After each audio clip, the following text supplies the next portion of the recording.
The practice of making and giving soul cakes is kind of an intermingling between pagan and Christian traditions, especially in Scotland. In a practice called guising, the poor or children would dress up and go from home to home, offering, singing, and dancing in exchange for soul cakes. On a side note, if you were the kid whose parents propped you up in front of the family and had you perform for everyone, what are you doing now? And how old were you when you got diagnosed with ADHD? Let me know in the comments, because I think that we could really see a trend. As Christianity spread, this custom of guising kind of turned into something where people would go door to door offering prayers for the deceased in exchange for goodies. Our version of soul cakes is going to leave you more on the guising side and less on the deceased side. So let's head back into the kitchen and make whole food plant-based soul cakes. For our whole food plant-based soul cakes, we are using 2 cups of rolled oats. You can use half a cup of any kind of whole flour, buckwheat flour, millet flour. We are going to use almond flour, so we'll put that in with our dry ingredients. And then we have 1 teaspoon of pumpkin spice.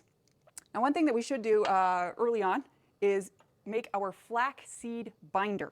So this is also called a flax egg. I have 2 tablespoons of ground flaxseed, and I'm just going to mix that up with some warm water. And you want to let it sit for like 5 minutes. And I usually stir it a couple times within that 5 minutes. Just kind of stir it around there. Got my itty bitty whisk, compliments of my 12-year-olds, because they wanted mini kitchen things for Christmas 2 years ago, and I use this thing all the time. So you just let it sit, and it's going to kind of form this like gelatinous glob, which does not sound, all that appealing, but it is a pretty cool scientific trick. And I'm going to preheat the oven to 375. The rest of this goes together pretty fast. So we have our dry ingredients in one bowl, 2 cups of rolled oats, half a cup of the almond flour. We have 1 teaspoon of pumpkin spice or an allspice mix, and then we have 1 teaspoon of baking powder. And then we're going to put all of the wet ingredients in our other bowl. I'm going to go with a cup of mashed bananas because they're ready. You can see they're reaching that kind of overripe point, but you could also use a cup of unsweetened applesauce. Sometimes I'll take my plant milk that we're going to use here in a little bit, and I'll put like 2 or 3 medjool dates in the plant milk and give that a little stir in the zunzun, in the Ninja. So I'm just going to mash these up into the bottom of the wet ingredient bowl, and then we'll add our other wet ingredients in there. All right, I'm going to stir this up again so you can kind of see where it's starting to get a little gelatinousy. Give that another stir and let it sit. We are also going to add half a cup of plant milk. We're going to use soy milk. We really like West soy. I think I mentioned that earlier because it's just soybeans, no additives. We're going to do 1 teaspoon of vanilla extract and 1/4 to 1/2 cup of plant butter. We're going to use some all-natural peanut butter today. There might be a little extra in there because a little extra is awesome. When it comes to, this is a celebration, right? We're making soul cakes. You should probably put some extra peanut butter in there. That was a bad choice. I'm trying to talk.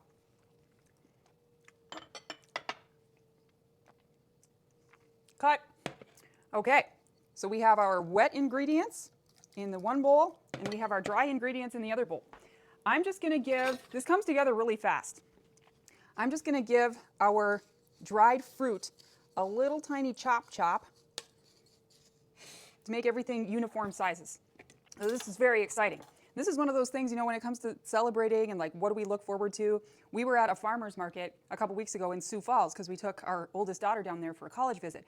And one of the vendors, it was all dried fruit, all different kinds of dried fruit. And it was just the fruit, right? There wasn't any canola oil or high fructose corn syrup or anything. So we got some really cool fruits there. And I'm like excited, like thinking about soul cakes. Yay, this gets to go in soul cakes. So we have dried cherries, we have dried cranberries, golden raisins, we have some prunes and some apricots. So I'm just going to give this a fine chop so that everything is kind of uniform size. And then we will combine everything. Okay, we are ready to combine all of our ingredients. I'm just going to go through here and make sure that sometimes that almond flour, we keep ours in the freezer so it doesn't get rancid. But sometimes when I take it out then, it kind of clumps up. So I just go through and make sure all the little pieces are broken up. And we are going to add our wet ingredients to the dry.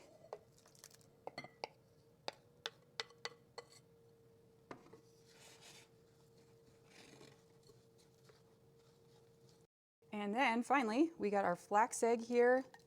can see that's all gloopy and ready to go. So we're gonna stir that in as well.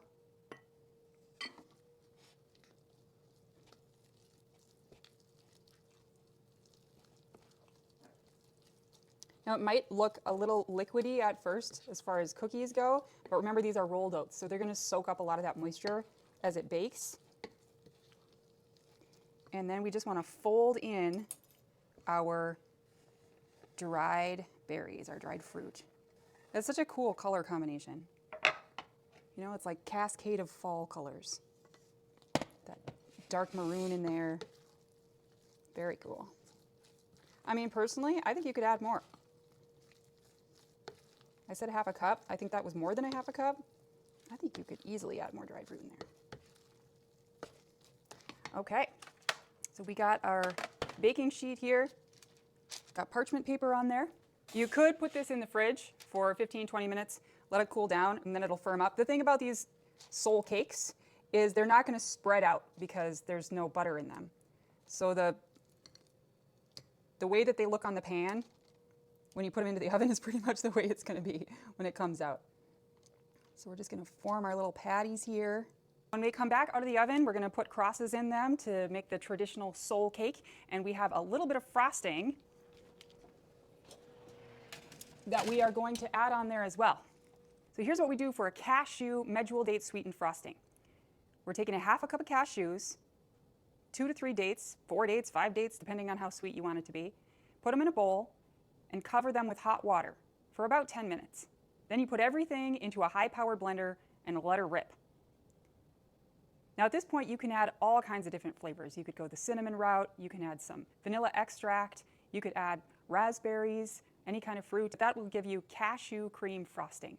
And we will use that to put our crosses on top of the Soul cakes when they are done. All right, our Soul cakes are ready to come out of the oven. Oh my goodness, they smell so good.